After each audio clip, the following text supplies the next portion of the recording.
지금부터 꼭 140년 전이죠. 1885년 4월 5일 장로교 선교사인 호러스 언더우드 선교사와 또 감리교 선교사 아펜젤라 선교사님이 제물포항, 지금의 인천항에 발을 내딛었습니다. 두 분이 나란히 조선 땅을 밟았고요. 그 이후에 개신교 선교사의 첫 번 발걸음이 시작된 이후에 우리 한반도에는 또 우리 한민족에는 예수 그리스도의 생명의 복음이 계속해서 전해졌습니다. 오늘 우리가 읽은 하나님 말씀 빌립보서의 사도 바울이 내가 어떤 사람인가 하는 것을 소개하고 있습니다. 오늘 읽기는 7절부터 읽었는데요. 5절에 보시면 내가 난지 여드렛 만에 할례를 받았습니다. 이스라엘 민족 가운데 내가 베냐민 집하고 히브리 사람 가운데서 히브리 사람이요 율법으로는 바리새파 사람입니다. 여러분 8일 만에 할례 받았다는 것은요 정통 유대인이라 그런 뜻이에요. 그러니까 나중에 중간에 유대인이 됐다 이런 건 아니라는 거죠. 또 본인이 베냐민 족속이라는 건 베냐민 족속은 초대 사울 왕을 이스라엘의 왕국의 초대 왕을 낸 족속이잖아요. 그리고 나중에 솔로몬 왕 이후에 남왕국 북왕국으로 나라가 나눠질 때도 북왕국의 10지파 남왕국의 다윗의 후손이 유다 지파와 함께한 지파가 베냐민 지파입니다. 그런데 자기는 히브리 사람 중에서 히브리 사람이요 히브리인 부모에게서 태어난 사람이라는 거예요. 한쪽은 이방인이고 한쪽은 히브리인 그런 사람이 아니라는 겁니다. 히브리식으로 양육과 교훈을 받은 사람이라는 거예요. 또 율법으로는 바리새파 사람이라고 하는 것은 그 당시 유명한 율법학자인 가말리엘 문화생애로 그 모세 율법의 엄격한 것을 따라서 살았던 준수하는 사람이라는 거예요. 6절에 보시면 열성으로는 교회를 박해하는 사람이고 율법의 의로는 흠잡을 데가 없는 사람이라. 유대교 입장에서 보면 예수를 믿는다고 하는 사람들은 그 유대교와는 다른 사람들입니다. 그리고 어떻게 보면 유대인의 반역자 비슷하게 해서 이 사도 바울은 가서 유대인들 예수 믿는 사람들 잡아다가 예루살렘 감옥에다 넣는 유대교 쪽으로 보면 굉장히 공적이 있는 그런 사람이었어요. 또 형식적으로 그 하나님 말씀을 순종하는 거짓 교사들과 비교해도 열심으로 그 율법을 잘 지켰던 그런 사람이라는 거예요. 그런데 우리가 읽기 시작했던 7절에 보시면 그러나 나는 내게 이루었던 것은 무엇이든지 그리스도 때문에 해로운 것으로 여기게 되었습니다. 사도 바울께서 부활하신 그리스도를 만나고 자기에게 유리한 조건, 지금 막 얘기했잖아요. 자기가 누군지, 또 자기의 신분, 자기가 쌓아놓은 업적, 이런 것이 예수 그리스도 앞에는 하나도 소용이 없다는 것을 깨달았다는 겁니다. 그러니까 자신이 이루어놓은 것들, 자신이 누군지에 관한 것을 의지하면 그리스도께서 역사하시는 것을 경험할 수 없다는 것을 깨달았다는 거죠. 또 그뿐만 아니라 8절에 보시면 내 주 예수 그리스도를 아는 지식이 가장 고귀합니다. 나는 그 밖에 모든 것은 다 해로운 것으로 여깁니다. 심지어 나는 그 모든 것을 오물로 여깁니다. 예수 그리스도를 만난 다음에 그 예수 그리스도를 만난 지식이 가장 귀하기 때문에 내가 다른 것들은 다 식사하고 찌꺼기가 남으면 다 그냥 버리잖아요. 그 남은 것을 음식 찌꺼기와 같이 내게 있던 중요하게 생각하는 거 다 그렇게 여긴다는 거예요. 제가 시작 때 우리 첫 번째 선교사님 언더우드 아펜젤라 선교사님 얘기를 나누는데요. 이 호러스 그랜트 언더우드라고 하는 첫 번째 선교사, 그분도 미국 이민자예요. 영국에서 집안이 영국 출신인데 13살 때 부모들과 함께 미국으로 이민 왔습니다. 근데 그 부모님이요 특별한 것은 이 해외 선교를 꿈꿨다는 거예요. 이 언더우드 그 가정이. 그래서 언더우드 이 선교사 부모님이 그 자녀를 5남매를 두었는데 이 호레스 언더우드가 셋째입니다. 셋째인데 이제 13살 때 미국으로 와서 뉴저지 쪽으로 와서 이 26살에 조선으로 떠나기 전까지 미국에는 13년을 살았고요. 한국에 와서 32년을 살았습니다. 그런데 이 5남매 중에서 이 셋째 언더우드 선교사 가장 똑똑했고 부모는 이 똑똑한 자녀를 하나님께 드려서 귀한 선교일을 하려고 모든 자원을 집중해서 그렇게 했다라고 알려집니다. 이 언더우드 선교사는 조선에서 고종 황제부터 천민에 이르기까지 다양한 사람들을 만났고 또 이 압록강변의 신의주 의주 그쪽까지 목숨을 걸며 전도여행을 3차례 했습니다. 거리에 다니면서 전도하고 특별히 1886년 그러니까 한국에 입국한 지 조선에 입국한 지 1년 후에는 나중에 경신 중고등학교에 전신이었던 고아원을 세웠는데요. 그 해 처음으로 고아원에 10명의 아이들을 고아원에서 거두었는데 그 중에 제일 몸이 허약했던 아이가 한 사람이 있었는데 그가 나중에 상해 임시정부의 부주석을 했던 김규식 선생님입니다. 독립운동가.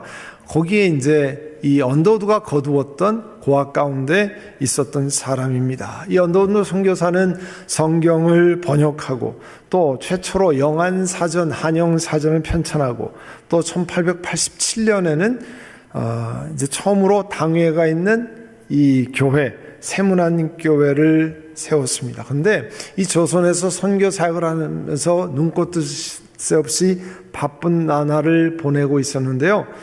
뉴욕에 있는 큰형이 편지를 보내왔습니다. 근데 그 언더우드 가문은 뭘 했냐면 프린트에 들어가는 잉크를 만들고 그 다음에 타자기를 개발한 가정이에요. 근데 그 언더우드 타자기가 점점 잘 팔려가지고 날로 번창하고 있을 때입니다. 그래서 이 형이 동생한테 뉴욕에 와서 나랑 같이 이 사업을 하자 이렇게 했습니다. 언더우드 선교사가 마침 그때 캐나다 의료 선교사와 함경도로 이 선교를 갈 때인데 그 편지를 자기 형에게 온 편지를 그 캐나다 선교사님에게 보여주고 주저없이 찢어버리면서 말했다는 거예요. 뉴욕에서 밀리어네어로 백만장자로 사는 것보다 한국에서 영혼을 구원하는 조선에서 영혼을 구원하는 선교사로 사는 것이 더 멋진 삶이 아니겠는가 이런 말을 남겼답니다. 대신에 동생은 형에게 한국 선교를 위해서 도움을 달라 편지를 쓰고 당시 언더우드 타자기 제 5번째 모델인데 그게 엄청 많이 팔려서요. 나중에 그 당시에 지금부터 125년 전에 200만 대가 팔리는 어마어마한 성공을 거두었다 그럽니다. 그래서 형이 동생 편지를 받고 당시 땅 155에이커, 여러분 155에이커면 우리 교회가 아래 파킹장까지 다 합쳐서 4에이커거든요. 그거에 40배 되는 땅을 살 수 있는 돈 5만 3천 불을 동생에게 보냈습니다. 바로 그 돈으로 땅을 사서 조선 기독교 대학을 설립하는 부지를 삼았고 그것이 나중에 연희전문대학교를 세우는 그 땅이 된 겁니다. 언더우드 가문이 그 언더우드부터 1885년부터 2004년까지 언더우드 아들, 손자, 증손자까지 총 119년 동안 한국에서 선교와 교육과 의료에 헌신했습니다. 이 언더우드 선교사가 소천한 이후에 그가 세웠던 이 세문안교회 앞에 이와 같은 당시 한국 조선예수교 장로회 총회가 세운 기념비가 있는데 여러분 한자로 가운데 박사 한국 이름으로 원두우 그래서 이분을 신촌원 씨라고 그러거든요. 원두우 기념 비가 있는데요. 거기에 이 한국 교회가 그의 일생을 추모해서 한시로 48자를 적었는데 그 중에서 제가 이렇게 적어놓은 건 20자입니다. 읽어드리면 이렇게 되어 있어요.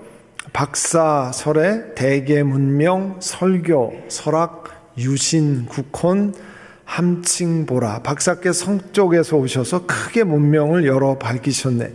교회를 세우고 학교를 세워서 나라의 혼을 새롭게 하셨네. 그리고 맨 끝에 함칭보라.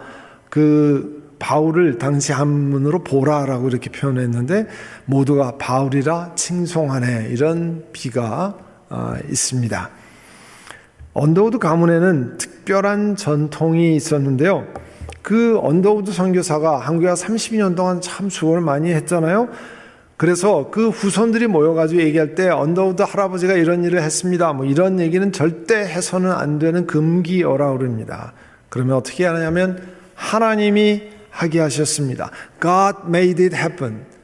하나님이 그 일을 하게 하셨습니다. 얼마나 훌륭한 고백입니까? 수고 많이 했지만 God made it happen. 그 세문안 교회가 1880년에 몇 명이 성경 공부를 모여서 시작을 했거든요. 가정집에서 1887년 가을에 14명의 교인이 세문안 교회라는 이름으로 교회를 시작을 했습니다. 그리고 한참 후에 1912년에 이게 당회록인데요. 당회록에 그 세션 레코드라고 그러죠. 당회를 1912년에 당시에 당회를 하고 끝에 모더레이터, 의장, 언더우드 선교사라는 뜻이요. 서기, 김규식 장로. 바로 이분이 아까 소개해드린 그 상해 임시정부의 부주석으로 했던 김규식, 고아에서 거두어서 그 교회 장로로 섬겼습니다. 그리고 이분뿐만 아니라 유명한 도산 안창호 선생, 그리고 한글학자로 유명한 최연배 선생이 다 이 세문안 교회 출신입니다. 여러분, 본래 바울은 예루살렘에서 시리아로 가서 예수 믿는 사람은 잡아다가 예루살렘을 끌고 가려고 했던 사람이잖아요. 그런데 on the way to Damascus, 다메스커스에 가는 도중에 어떤 일이 벌어졌습니까? 부활하신 예수 그리스도가 그를 찾아가서 그를 만났습니다. 그리고 그 인생이 완전히 바뀌었습니다. 영적인 눈이 떠졌어요. Spiritual eye opening experience가 있는 거죠. 그래서 과거 자신에게 이롭게 생각했던 것들, 부활하신 예수님 만난 다음부터 다 그것이 내게 도움이 되는 게 아니라고 하는 고백을 했습니다. 심지어 오물로 여긴다, 그렇게 고백했습니다. 이걸 다른 말로 표현하면 세계관, 월드뷰가 바뀌었다, 그렇게 부릅니다.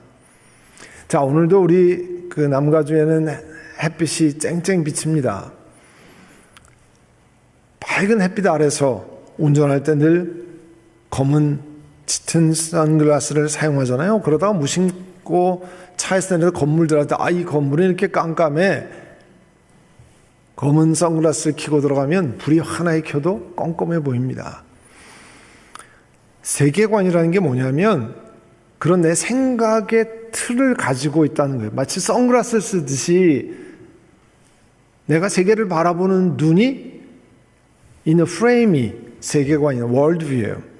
내가 누구인지, 세상이 왜 이런지, 이 세상을 어떻게 살아가야 되는지, 그리고 내가 죽은 후에는 도대체 어떠한 삶이 펼쳐지는지, 이와 같은 것을 설명해주는 기본적인 틀을 세계관이라, 월드뷰라 이렇게 불러요. 왜 사도 바울께서 자신에게 그 전에 유익했던 거, 내가 히브리 중에 히브리이고 가말리엘 문화생이고 율법으로는 바리새파고 자기에게 유익했던 것을 전혀 필요치 않은 오물로 여기고요. 왜 언더우드 선교사가 그 한국에 그 당시에 조선에 힘들고 어렵고 고통스러운 선교 사역을 할 때 뉴욕에서 잘 나가는 형이 와서 같이 뉴욕에서 사업을 하자고 그럴 때 뉴욕에서 백만장자로 사는 것보다 나는 조선에서 한 영혼을 구원하는 선교사로 사는 것이 더 멋진 삶 아닙니까? 이렇게 고백할 수 있었느냐 하는 거예요.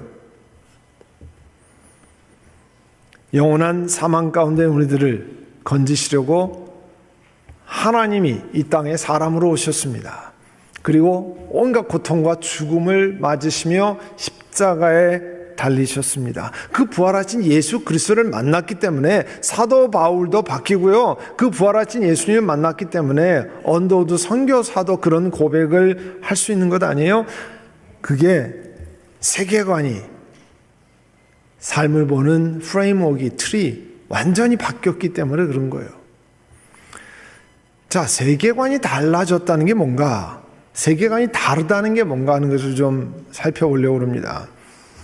여러 가지가 있겠지만 그 중에 몇 가지만 보는데, 여러분 노트에도 써놨지만, 사람이 누군가, 인간의 아이덴티티, 전체성에 관해서, 그 다음에 우리가 하는 삶의 목적에 관해서 어떻게 차이가 있느냐. 자, 하나님 말씀은 하나님의 형상대로 우리가 지은 존재라고 그럽니다. Image of God. 하나님의 이미지를 따라서, 형상을 따라서 지은 존재라고 하는 것이 창세기 1장 27절의 말씀이에요. 그래서 하나님이 그들을 남자와 여자로 지으셨다. 그래서 지금 다시 성은, 섹슈얼리티는 남자와 여자만 있다고 선포하는 거 아니에요? 이제 미국의 스테이트 디파트먼트 국무부에서 여권 내줄 때 man and women만 표시한다는 것 아닙니까? 신앙 고백이 확실한 복음적인 그리스도인은 하나님이 우리를 만드셨다는 걸 믿습니다. 그리고 하나님이 우리를 향하신 삶의 목적이 고린도전서 10장 31절에 말하는 것처럼 여러분 무엇이든지 먹든지 마시든지 무슨 일을 하든지 내가 무슨 일을 하든지 모든 것을 하나님의 영광을 위해서 하라. Do all to the glory of God. 하나님의 영광을 위해서 하라. 그리고 지난주에 말씀 나눴던 것처럼 로마서 8장 29절에 자기 아들의 형상과 같은 모습이 되도록 하나님이 우리를 향하신 관심은 내가 예수 닮는 인물이 되는가, 예수 닮는 사람이 되는가가 하나님이 나를 향하신 일생의 고울이라고 그랬잖아요. 하나님 말씀이 그렇게 얘기하는 거죠. 자, 그러면 하나님의 영광을 위해 사는 게 뭔가? 교회에 오면 하나님의 영광을 위해 살아야 된다 수도 없이 얘기를 듣는데, 하나님의 영광을 위해 사는 거 한 문장으로 여러분 이웃에게, 모르는 사람에게 설명하려면 여러분 뭐라고 설명하겠습니까? 하나님의 영광을 위해서 산다고 하는 것은 내 삶을 통해서 하나님이 어떤 분이신지를 드러내며 사는 게요, 하나님의 영광을 위해 사는 거예요. 이걸 좀 더 쉽게 풀어드리면 이렇습니다. 예수님 닮은 성품, 예수님의 성품이 어떤 거예요? 겸손하시고 사랑이 많고 친절하고 온유하고 섬기는 분이잖아요.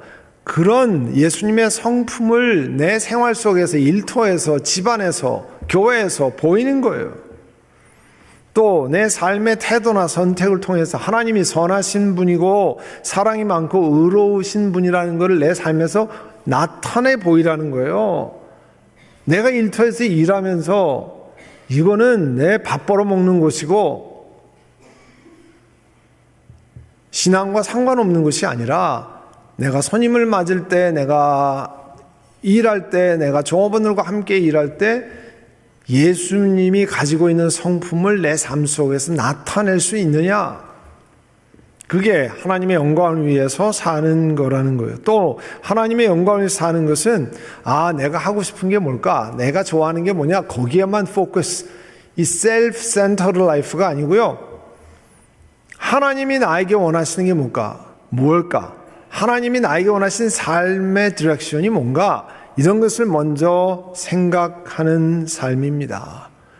그러니까 일반 사람과 다르잖아요. 일반 사람들은 우연히 진화해가지고 에볼루션을 통해서 되었고, 내가 추구할 것은 my happiness, 개인의 행복, self-realization, 내 실현, 내가 아는 successful life, 이것이 전부 내가 가지고 있는 삶의 목적이라. 근본적으로 엄청난 차이가 있습니다. 우리는 하나님이 나의 삶에서 뭘 기뻐하시는가를 추구하고요. 그렇지 않은 사람들은 내 자아 성취, 나의 성공, 이런 것이 온통 내 삶을 뒤덮습니다. 그게 이제 차이가 있는 거죠. 세계관의 차이가 있는 거예요. 자, 그 다음엔 여러분, 우리가 윤리라고 하는 ethical standard, 이 윤리 기준이 어디에 있는가? 우리는 하나님 말씀이 가장 최고의 우리 삶의 기준이 된 기준이라고 생각합니다. 그런데 시편 110편 105절 말씀 우리가 믿는 거잖아요. 주의 말씀은 내 발의 등이요 내 길의 빛이니이다.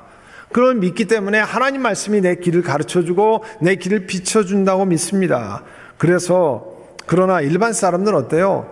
사회가 일반적으로 하는 사회 통념, 소셜 놈이라고 하는 사회 통념에 따라서 내가 결정을 하고, 혹은 내게 실용성이 있는가, 뭐 이런 거, 혹은 많은 사람이 하면 나도 그냥 쫓아하면 돼, 이런 것입니다. 그러나 우리 예수 믿는 사람 하나님 말씀에 의하면 99명이 다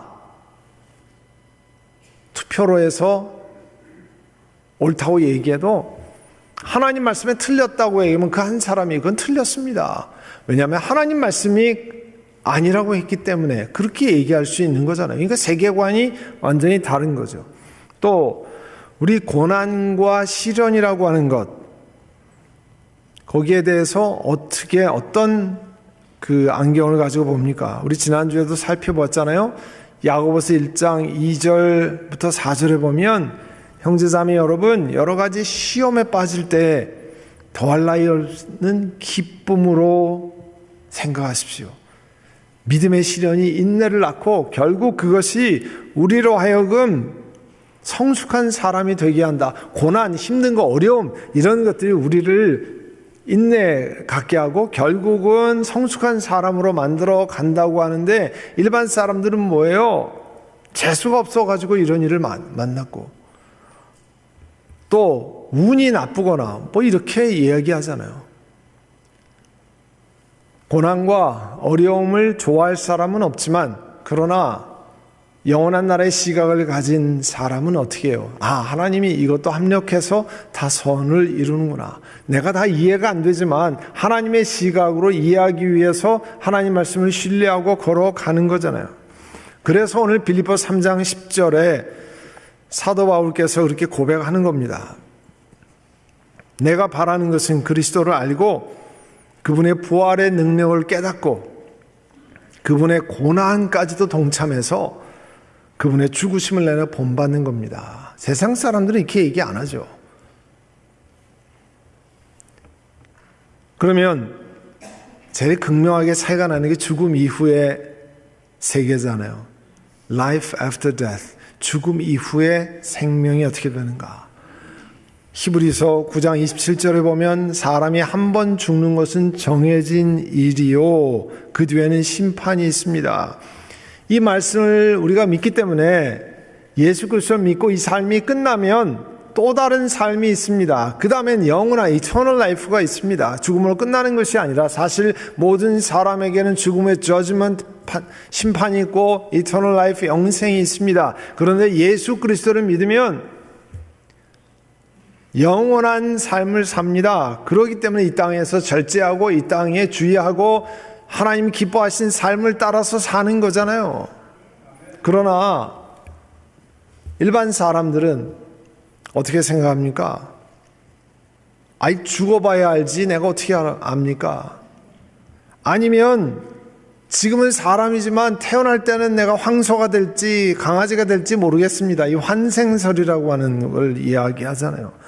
혹은 죽음 후에 있긴 뭐가 있냐, 나 이 땅에서 재밌게 잘 살면 그만이지. 그러나 하나님 말씀은 그게 아니잖아요. 그 말씀을 믿기 때문에 오늘 이 제일 좋은 주일날 낮 시간에 이렇게 와서 하나님께 예배드리는 거 아니에요? 그렇지 않으면 뭐하러 이렇게 합니까? 저나 여러분이나 다 이상한 사람이죠.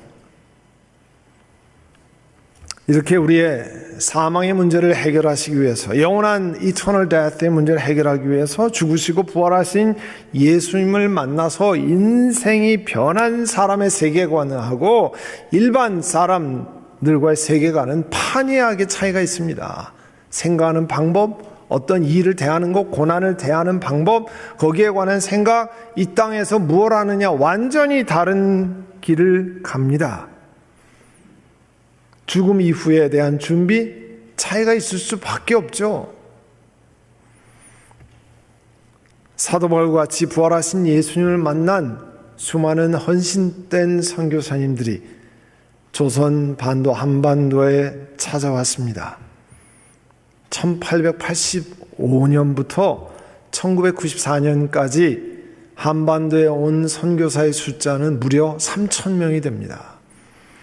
여러분, 한반도 조그만 땅에 3,000명의 헌신된 사람이 많은 부분이 그 중에서 미국 선교사들이죠. 미국에서 한국으로, 캐나다에서 한국을 찾았습니다. 3,000명 중에 10%는 오자마자 얼마 안 돼서 풍토병 사고로 사망했어요. 양화진에 145명의 선교사님들 묻혔는데 그 중에 65명은 선교사들의 어린 자녀들이었습니다. 여러분, 이렇게 보면요, 하나님이 한민족에게 엄청난 투자를 하신 거예요. 영적으로 우리를 건지시기 위해서. 이 선교사님들이 한반도에 복음을 전해서 많은 교회들이 생겨났잖아요. 개신교의 기틀을 잡았습니다. 성경을 번역하고 찬송가를 제작하고 신학교를 설립해서 목회할, 교회를 섬길 사람들을 키워냈습니다. 학교를 설립해서 남녀 구별 없이 교육을 받을 기회를 제공했습니다. 우리 말하는 문맹 퇴치라고 하는 것, illiteracy라고 하는 것을 다 없애는 일. 옛날에는 여성은 학교를 보내지 않았잖아요. 그런 저희가 많죠. 여자가 뭐하러 배우면 뭐하겠네요. 저희 외할머니도 그 친정아버지가 전혀 학교를 보내지 않아서 다른 거 하나도 못 읽어요. 근데 성경을 통해서 한글을 깨우쳐서 성경을 읽습니다. 특별히 여성교육이라고 하는 면에서 평등이라는 개념을 우리 계급사회, 캐스트 시스템이라고 하는 계급사회, 양반, 중인, 상놈, 천민, 이런 사회에 보였습니다. 또 독립운동에도 직접 간접적으로 기여했습니다. 특별히 그 제암리 같은데 일본 헌병들이 교회 안에 집어넣고 불태우고 다 사살하고 이런 걸 알린 사람이 언더우드 집안의 언더우드 아드님인가 그래요. 그래서 전 세계에 알렸습니다. 사회적 약자, 천민, 아동들의 인권보호 이런 거 전부 선교사들이 와서 한국 사회에 하고 서양 의술을 보급하는 많은 의료기관, 특별히 간호학을 많이 또 보급을 했잖아요. 한국인들도 돌보지 않았던 한센이 나병 환자들을 돌본 사람들이 그 시작하는 병원을 만들고 그들을 품었던 분들이 선교사들입니다. 조선을 망하게 하는 망국병이라고 하는 폐결핵, tuberculosis, TB를 치유하기 위해서 요양원을 설립하고 돈을 모으기 위해서 크리스마스 씨를 만들고 전부 로제타 홀 같은 선교사님들이 한 일입니다. 그러니까 우리 한민족은 복음의 빚진 자들입니다. 수많은 선교사님들의 빚진 자들이에요. 그분들이 아니었으면 오늘 이 자리에 저부터 시작해서 많은 분들이 앉아 있을 수 없을 겁니다. 이분들의 희생에 힘입어서 복음을 듣고 신앙생활을 해왔습니다. 그래서 우리들도 선교사를 파송하고 선교사를 돕고 선교사를 위해서 기도하는 겁니다. 우리의 예산을 헌금한 것을 모아서 선교지에 보내고 선교사들을 격려하고 뒤에서 기도로 후원하는 겁니다. 한국에 온 선교사님들이 가난하고 소외되고 어려운 사람들에게 복음을 들고 그들의 용기를 주고 그들을 세웠습니다. 그것처럼 우리도 미국 안에서 혹은 전 세계 제3세계를 향해서 섬겨야 할 책임이 많이 있습니다. 장애인들, 레퓨지라고 하는 난민들, 가정폭력에 시달리는 여성들과 자녀들, 이 battered women and children, 그리고 가난하고 고생하는 컴패션의 아이들, 우리에게 하나님이 빚진 우리에게 그런 일을 하도록 하나님이 부르시는 겁니다. 그래서 저도 우리 선한 목자 교회도 우리 온 성도님들과 함께 고백하고 싶습니다. 하나님께서 하게 하셨습니다. 하나님께서 하게 하실 것입니다. 그래서 God made it happen. 하나님이 하시는 거라는 고백을 하고 싶습니다. 여러분 한번 따라해 보세요. 하나님께서 하게 하셨습니다. 하나님께서 하게 하실 것입니다. 기도하겠습니다. 우리 기도하실 때 하나님, 우리는 복음에 빚진 민족입니다. 하나님께서 우리들을 사랑하셔서 수많은 헌신된 일꾼들을 보내셨습니다. 그 덕분에 우리가 이 자리에 있습니다. 하나님, 우리도 그 사랑의 하나님의 음성을 기억하고 우리도 거기에 동참하고 함께하고 기도하고 하나님 우리 교회를 사용해 주시기를 원합니다. 우리를 사용해 주시기를 원합니다. 우리 이 시간에 함께 기도하겠습니다. 사랑의 주님, 은혜를 감사합니다. 예수님의 사랑을, 생명의 복음을 전해준 수많은 선교사님을 통해서 저희 한민족에게 복음을 증거케 하시고 저희를 또 이민자로 이 땅에 와서 살면서 그 복음의 빚진 자로 살아 저희도 미국 내에 소외되고 가난하고 알지 못하는 사람들, 또 전 세계 제3세계 고통받는 많은 사람들, 가난한 어린이들, 학대받는 사람들을 돕고 기도하고 나누는 저희를 되게 하옵소서. 그 일을 위해서 저희들에게 맡겨준 사명 감당하며 하나님이 하게 하셨습니다. 하나님이 하게 하실 것입니다. 고백하는 저희를 되게 하옵소서. 예수님의 이름으로 기도드립니다. 아멘.